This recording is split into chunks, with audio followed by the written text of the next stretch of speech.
Olá pessoal, meu nome é Joel e hoje vamos dar continuidade à série de videoaulas sobre Blender Game Engine. Hoje vamos falar sobre sensores geradores. Essa videoaula eu creio que vai ser bem mais curta do que as anteriores, porque os sensores geradores não têm muitas funções e eles são bem poucos comparados aos outros. São somente 3 deles. O que são sensores geradores? Eu que estou nomeando essas, porque os sensores aqui você pode ver que eles não têm nenhuma separação.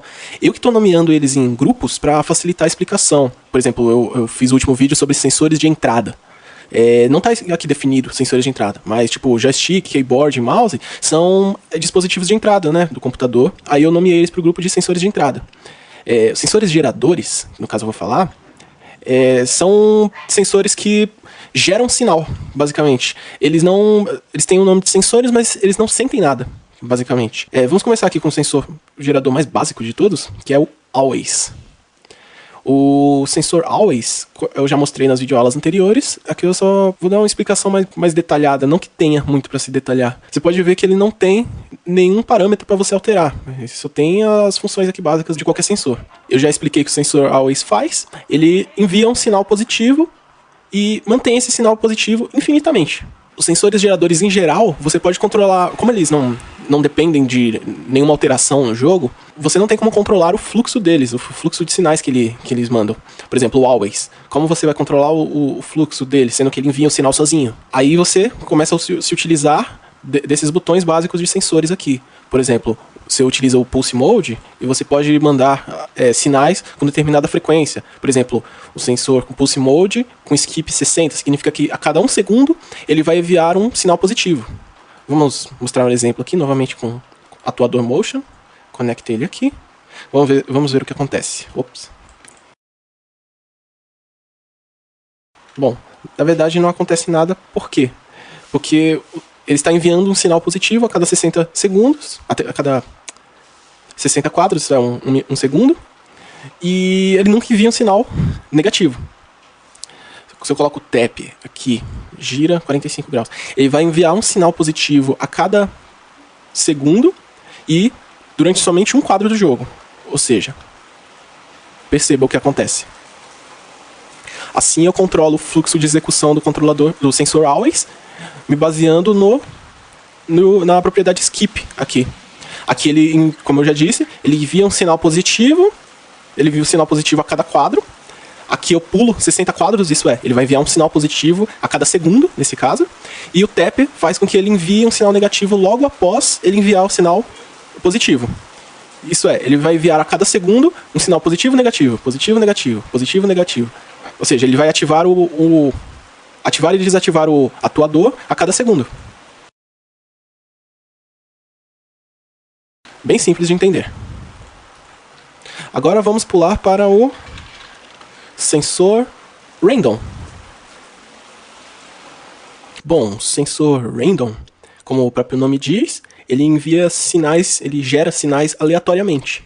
Normalmente eu li na internet que esse SID, o SID 0, faz o sensor funcionar como um sensor Always. Só que, para mim, no SID 0, por exemplo, eu vou dar play aqui com SID 0. Aí perceba, ele está enviando sinais de ativação e desativação, positivos e negativos, aleatoriamente.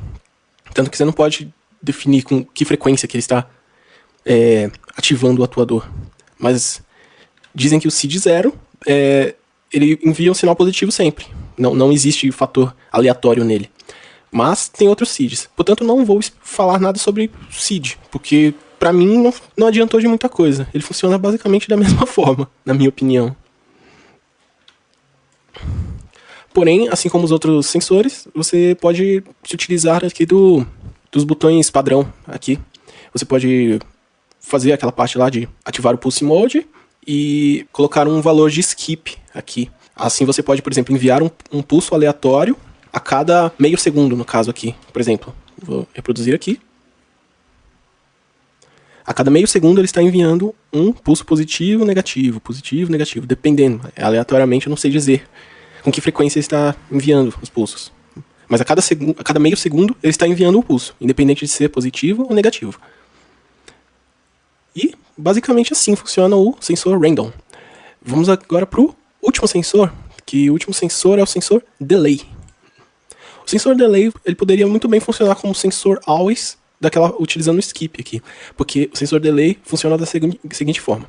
Esse valor delay, ele espera determinada quantidade de quadros por segundo para enviar um sinal positivo. Duration, quando ele envia o sinal positivo, esse sinal positivo dura esse valor aqui de duration em quadros por segundo também.